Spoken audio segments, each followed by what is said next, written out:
Good morning. Good morning. Good morning. Nice to see you this morning, Christoph. The camera is running. Yes. Very good. Beautiful morning. I heard it's supposed to hit 80 degrees this morning. Later in the day, to get some 80-ish. We again have a breeze coming in from the parlor. We think we're going to keep the wind chimes for a couple more weeks, Fred and Lee, if that's okay with you. And there are bulletins on the back table. Follow along with today's service. So today is an Open-Pulpit service. So if you have something in mind that you would like to share, or even maybe doing hymn requests today. Very good. So we'll be doing that a little bit later in the service. It's good to see everyone here. Good day for sunshine.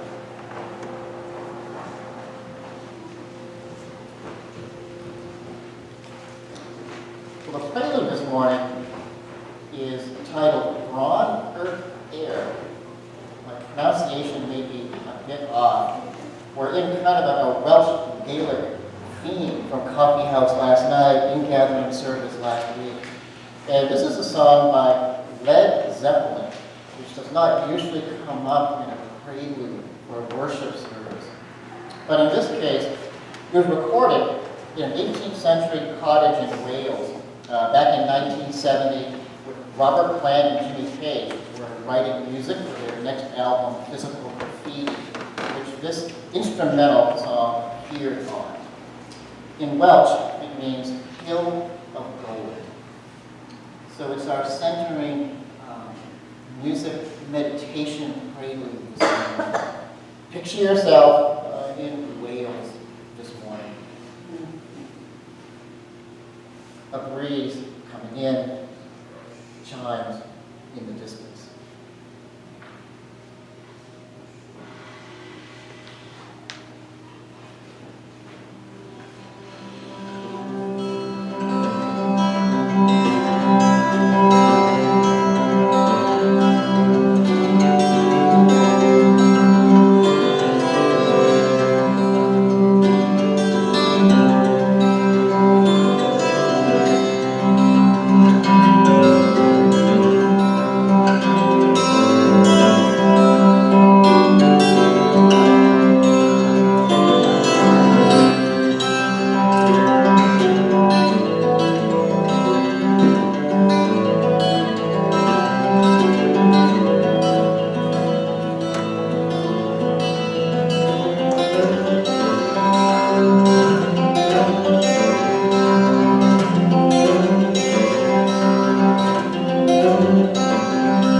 Maybe after the meeting I can answer it with you. For our moment of centering silence, let us pause, step back from our own mind, and allow what is here to be here. Thank you. I think that's informative. No thinking right now, just taking note of this moment, the breath, the space of simplicity, and the sound of a chime.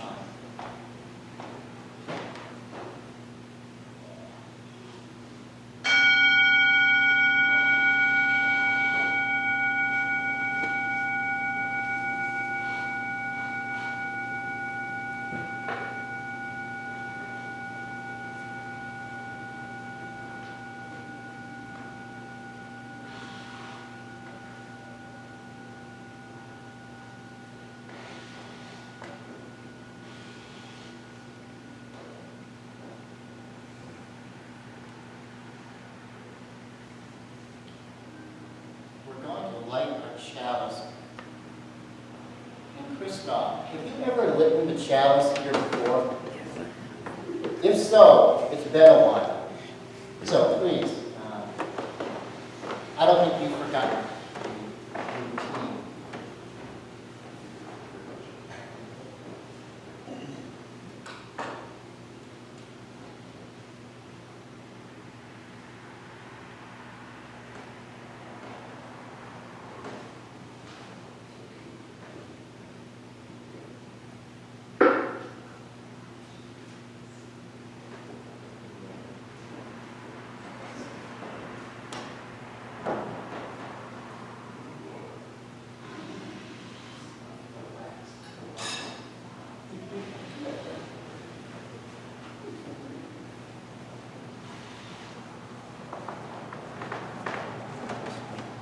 So we have several themes going on today, and I suggested on the support page.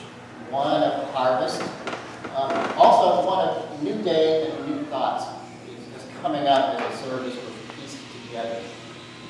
So for words this morning for lighting the chalice, we light the chalice today for this new morning, for the new light, and for new thoughts in how to live this day. We light this small flame.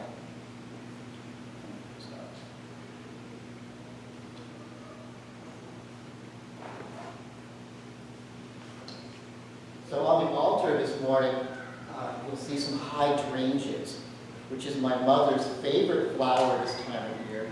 And she has some in her backyard, which requires walking through tall September grass, about this tall.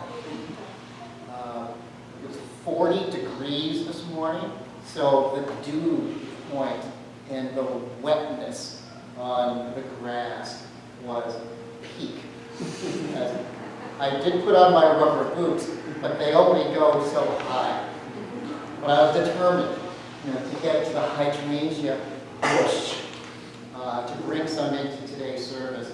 And it goes along with this morning's opening words in a poem by poet Deborah Banks, who is a retired teacher, lives in Port Hilford, Nova Scotia, right next door to her neighbors in Wine Harbor, Don and Janet Rushett.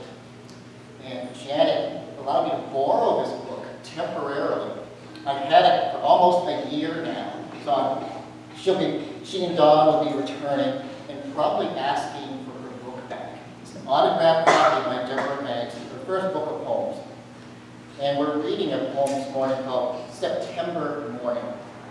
It involves wet grass in September, spiders, spider webs, and Lee and I noticed just as we were entering the sanctuary, right next to the chimes, there's a narrow little filament band, and hanging, suspended, is this little piece of wood, or a little wood chip flake next to the chime, by this natural filament that ties into September morning.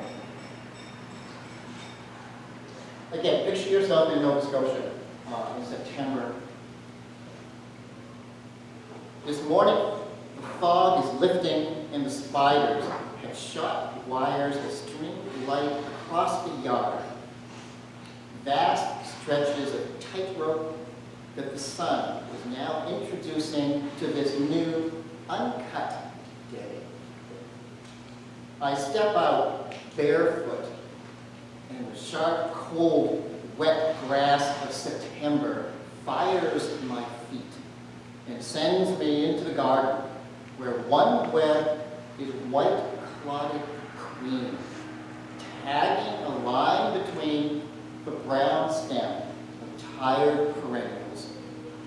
The bright light, its own portal to new thoughts, helping me right now to reimagine my day.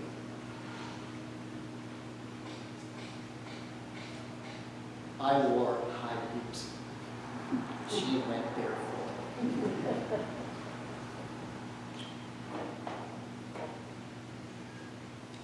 We're going to sing number 188.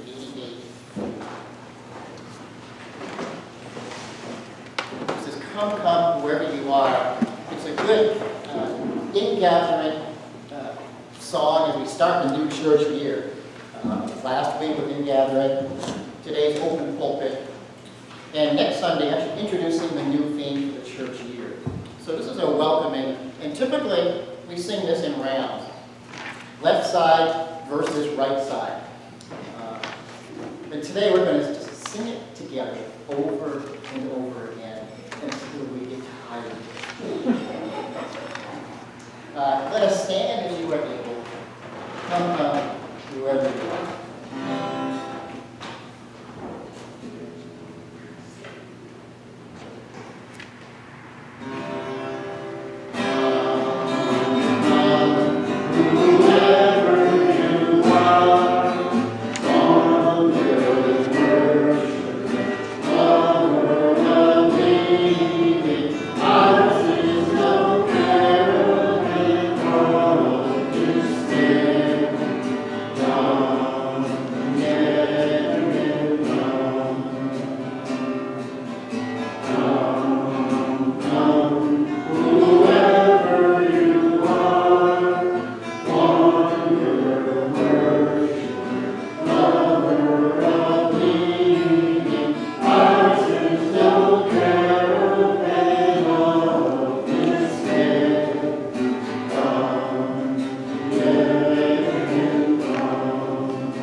So I've got a little show and tell this morning.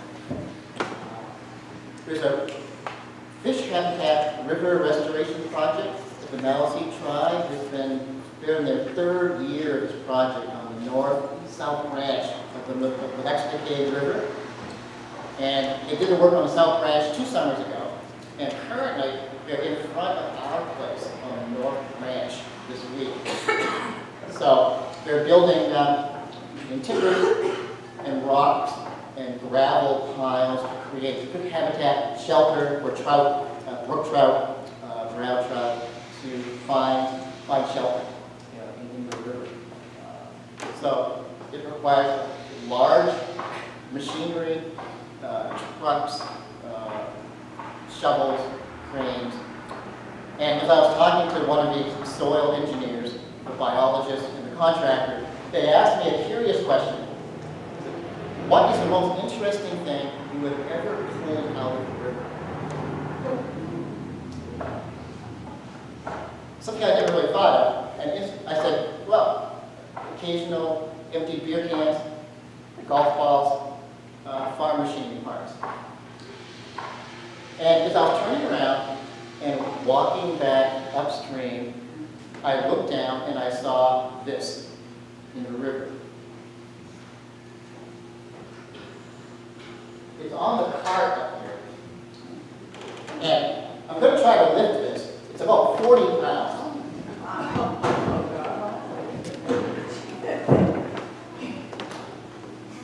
It looked like a rock when I first walked by it. And the guys didn't know, they kept on working, they didn't know what I was doing, and I flipped it over. And it was full of rust and sediment.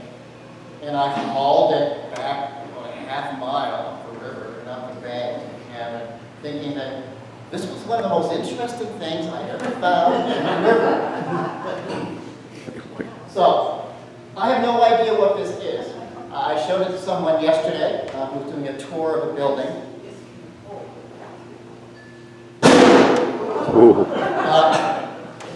I tried to polish it up a bit. So this is going to be, we're going to play, what is it between now and I don't know how long this is going to take, but I'm really curious to get some input about this curious object. I have some theories and some ideas. So it's going to be here in the sanctuary. I need to return the cart to Jody in the cafe. We'll have it on a stool as a metaphor for discovering the newness and the unusual curiosities of life and living here. So we'll refer to it off and on as people have suggestions on what it might be. What I would like to frame the question this morning is, what is the most interesting thing that has happened to you today? Now, I know it's early so far, but ask this question at the end of the day as kind of a review, a daily contemplation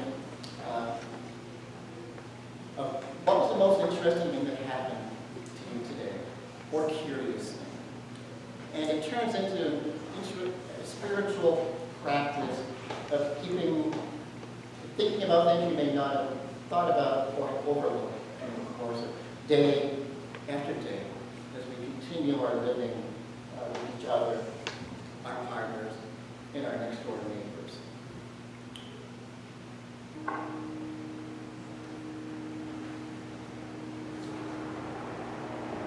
Our group reading is number 536. This is a poem by Mary Oliver. And if you look in today's bulletin, that quote is a partial piece of this poem. And you'll notice it as we read this together. We'll read the whole, if you read the italicized. Titled Morning Poem. Every morning the world is created. When the orange sticks of the sun, the heat ashes of the night, turn into leaves again. And fasten themselves to the high branches, and the ponds appear like black cloth on which are painted islands of summer lilies. If your nature be happy, you will soar away along the soft trails for hours. Your meditation will lighten everywhere. And if your spirit carries within it thorn that is heavier than lead, if it's all you can do to keep on trudging, there is somewhere deep within you, must be sharp and the earth is gathering the world.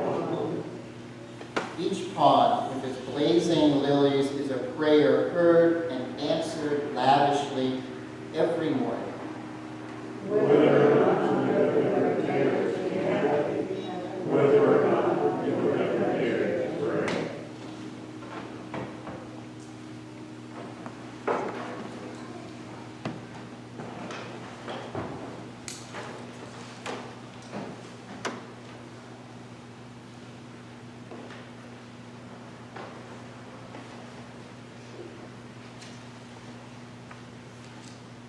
So in this poem, Mary Oliver talks about daring to be happy and equating it with almost like a prayer. So part of today's theme is praying, poetry, and finding ways to be happy. So this piece of music from Bobby McFerrin is about the happiest, upbeat song I could think of this morning. And this is a version of Play for Change, and it's children from around the world contributing to dance, motion, instruments, and don't worry, a smile can change, or a song can change the day instantly. So for the offering, Matt, if you assist me with the plate, appreciatives on the back table, go for a jar, and put it in a jar.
I feel like I could play that again.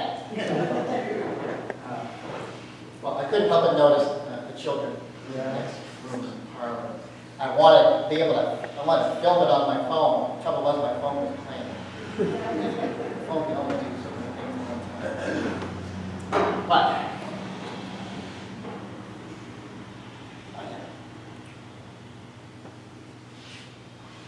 so for Open-Pulpit this morning, this is organic sharing, spontaneous. You may have prepared something to bring. We suggested a topic on harvest, but you do not have to stick to it. These things tend to evolve naturally into its own theme. So I also want to point out a harvest item. Deb brought in some gourds that she and Nicole were shopping yesterday. And this was the one that caught my eye. It's like a double gourd. I've never seen this curiosity before in my life. The most interesting thing today, Deb, what is going to be you bringing in this gourd.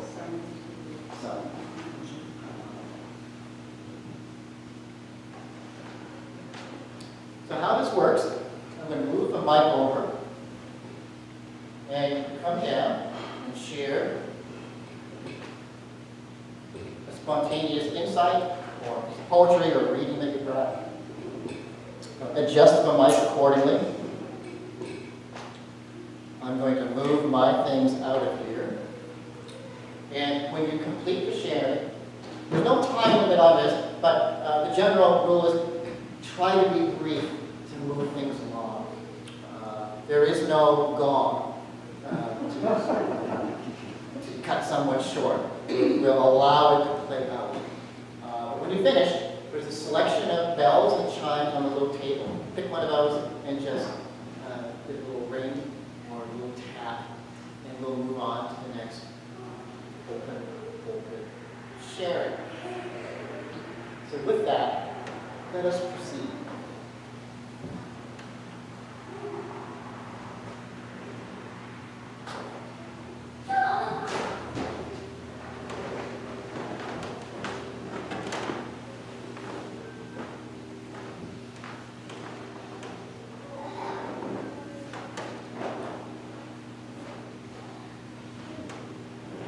Harvest.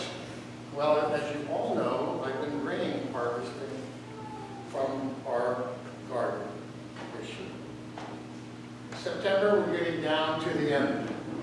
So, today we have carrots, onions, and beets for those of you that would like to enjoy.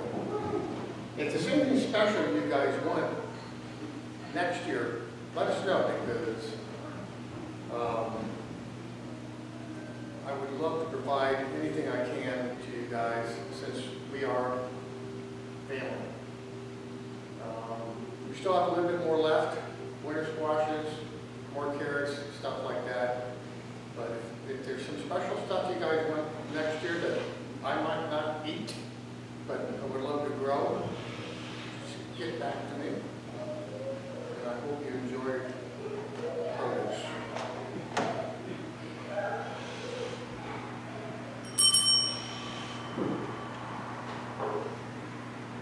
Dave did take the carrots already. Well, some. I thought they might go fast, so I took mine during coffee hour.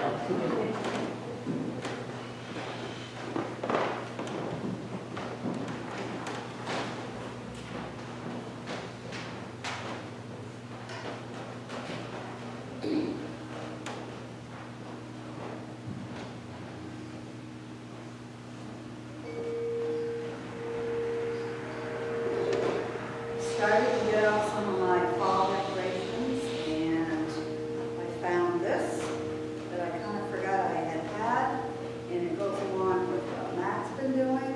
It's a little fox, and it says, "Share the harvest." So I brought that today.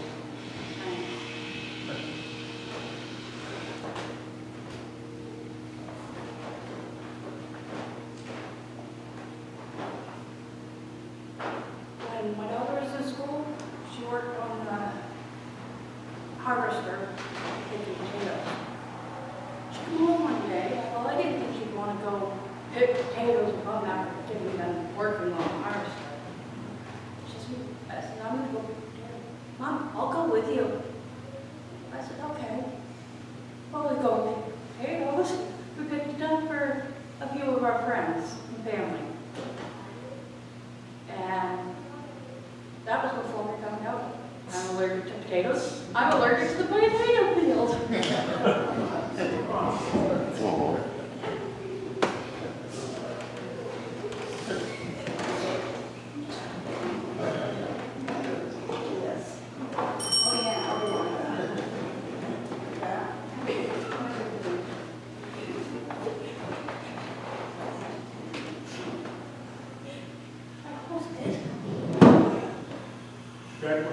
downstate, every fall, around the equinox, we would go down to Common Ground Fair and spend at least a day, if not multiple days,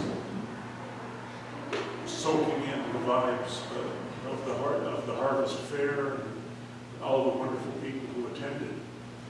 We haven't been able to do that every year here, but I had a wild thought. Just during the beginning of the service, something sparked this thought in my mind, was whether or not there might be some of you who would be interested in going together on basically renting a small bus, or what do they call the things? Or a big van, yeah, to take us down to Common Ground Fair for a Friday. So we wouldn't miss church, and we wouldn't have to drive either way and stay awake while we were driving. And we could enjoy the fair. For those of you who are senior citizens, I believe there's free admission on Friday. So if any of you know anything about how to get one of these vans, because I have no idea, you have to research it, I'm sure. But if any of you know anything about getting a van, or would be interested in going together, please let me know during coffee hour. Thank you. Oh.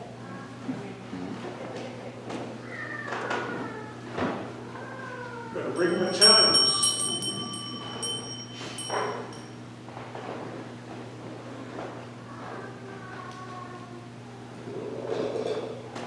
Well, this is of harvest of sorts. There are 2 oak trees in front of our house, and the squirrels are having a feast. And they are harvesting the acorns.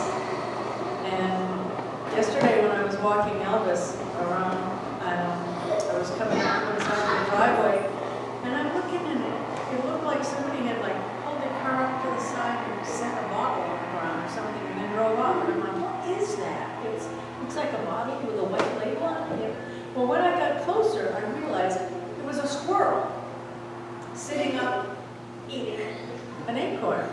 And Elvis didn't see it. And he's just sniffing the ground and walking around. And I'm like, I wonder if I can get back to the house before he sees this squirrel. And then he looked up and he was like, and then it rolled his tail or something, and he was like, falling. So I'm like, okay. By the time you get there, the squirrel's not going to be anywhere near. The squirrel ran up a tree. So he gets over there and looks up the tree. Well, by the time he's sniffing around and looks up the tree, the squirrel is like over here. But he's looking up the tree and he's barking. And without even thinking about, cliches or anything like that, I said, Elvis, you're barking up the wrong tree. And so I'm looking at the squirrel. Finally, he's looking, and then he sees, the tail moved, and he's looking up there, and he starts barking again. And it's got this acorn, and it's peeled off, it's dropped a couple of pieces of the shell, but it's holding the shell like this, and it's looking at the dog. And he's looking at the dog, and I said, are you going to throw that at the dog? Are you going to throw that at the dog? And the squirrel's just sitting there like this, and Elvis starts to turn, and the squirrel goes, and it missed Elvis by about this much. And Elvis is like, what? So that's my harvest story.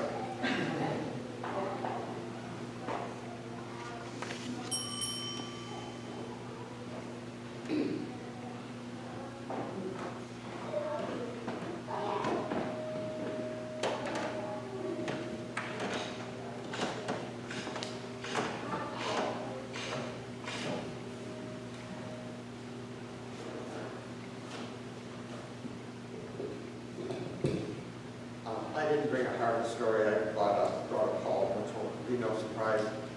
I imagine most people have seen the movie 4 Weddings and a Funeral. and it's a romantic comedy, but there's a point where it gets very sad. And that's during the funeral, and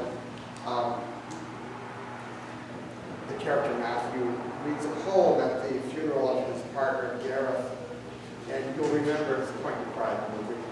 From the lines, he was my east, my west, my north and south. I thought love would last forever, but I was wrong. It's a poem by W.H. Auden, 20th century poem, died in 1973. And last week, I wasn't here, I was home working, but I was scrolling the internet between things, and I came across Jonathan Bailey, the fairly young British actor. If you've watched Bridgerton, he was the heartthrob in the second season of it. But I came across him reading a poem by Auden, and it's been on my mind all week, and I thought I would share it here this morning. Left my glasses at my seat, but I'll manage. The poem is called The More Loving One. Looking up at the stars, I know quite well that for all they care, I can go to hell. But on earth, indifference is the least we have to dread from man or beast. How should we like it for stars to burn with a passion for us we could not return? If equal affection cannot be, let the more loving one be me. Admire as I think I am of stars that do not give a damn, I cannot, now I see them, say I missed one terribly all day. Were all stars to disappear or die, I should learn to look at an empty sky and feel its total dark sublime, though this might take me a little time. I was, as the British would say, I was just gobsmacked and reminded that Auden can concentrate in 2 lines thoughts and meaning and emotion that might take us paragraphs to do. And that couplet, if equal affection cannot be, let me the more loving one be. What a wonderful world it would be if that was the mantra for all of us.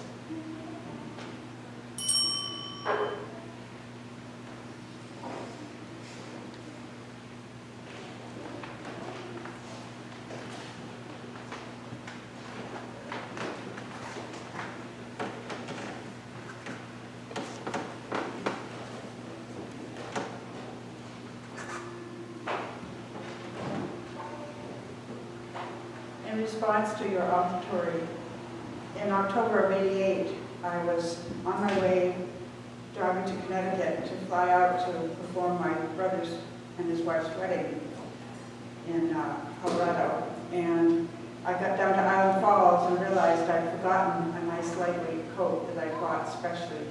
And I was so mad at myself, I was thinking naughty words.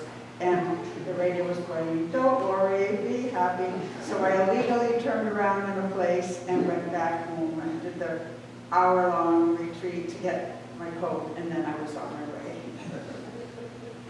During COVID,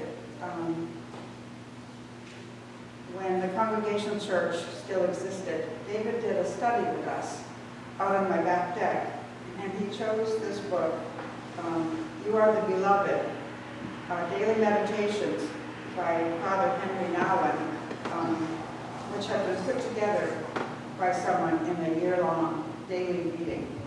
And this is the reading for September 15th. This morning, John Hughes, I don't know who that is, spoke about autumn as a time of plenitude, a time of fulfillment in which the richness of nature becomes abundantly visible, but also a time in which nature points beyond itself by the fragility of its passing beauty.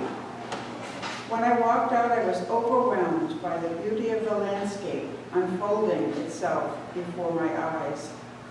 Looking out over the Genesee Valley, I was dazzled by the bright colors of the trees, the yellow of the hickory trees, the different shades of red from the maples and oaks, the green of the willows. Together they formed a fantastic spectacle. The sky was full of mysterious cloud formations, And just as I walked down to the guest house, the sun's rays burst through the clouds and covered the land with their light, making the cornfields look like a golden tapestry. The beauty of the fall is unbelievable in this part of the country, as it is here in Maine. I can only say with the psalmist, quote, "The hills are girded with joy, they shout for joy, yes, they sing," unquote. For some reason, the coming of fall always makes me nostalgic.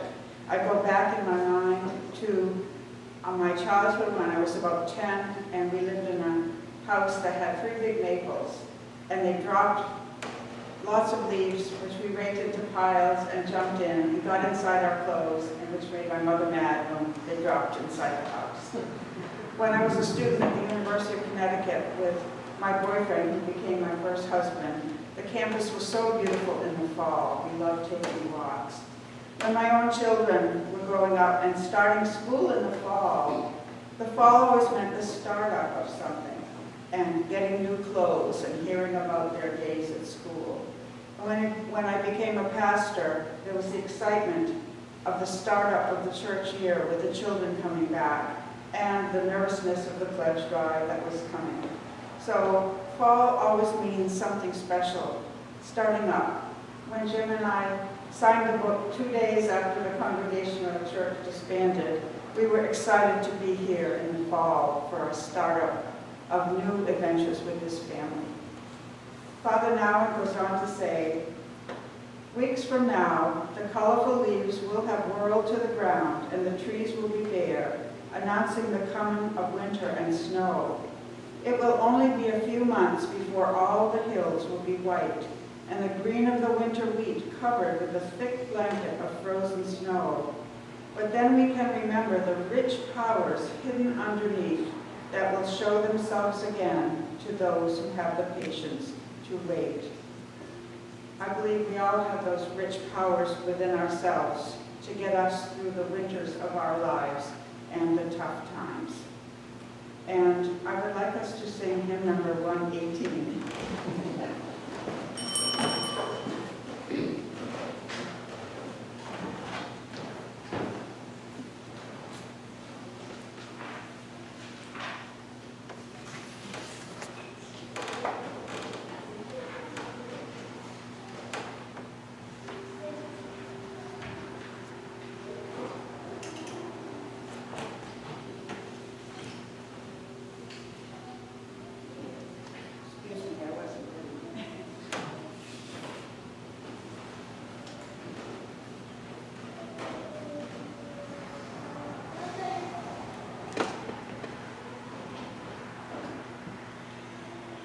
As you sing it, think of those rich powers deep within yourself and believe in them.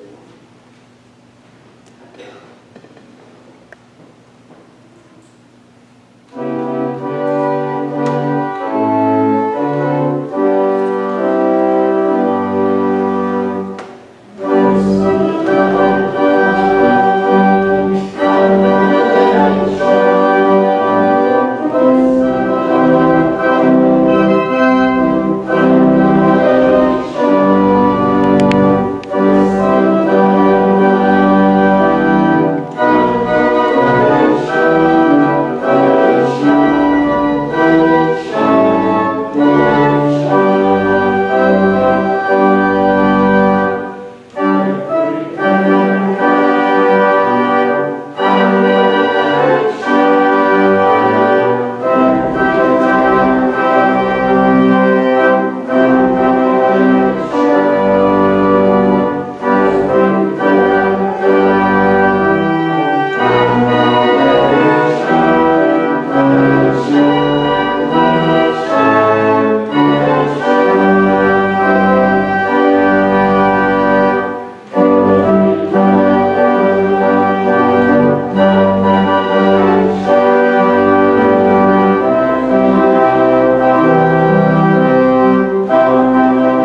that's a good way to end today's Open-Pulpit. Thank you everyone for sharing spontaneously regarding the harvest. I am going to extinguish today's chalice.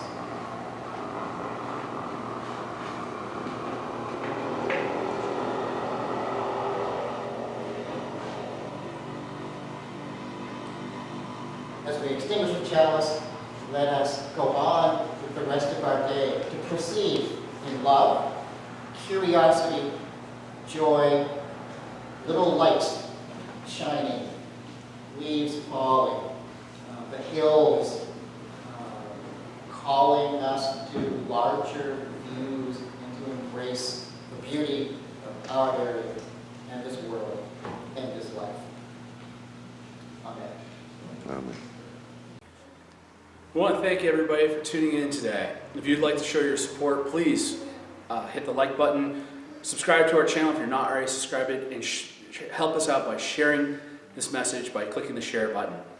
If you'd like to make a monetary donation to the UU Church Houlton, there is a link to our online donations in the video description down below.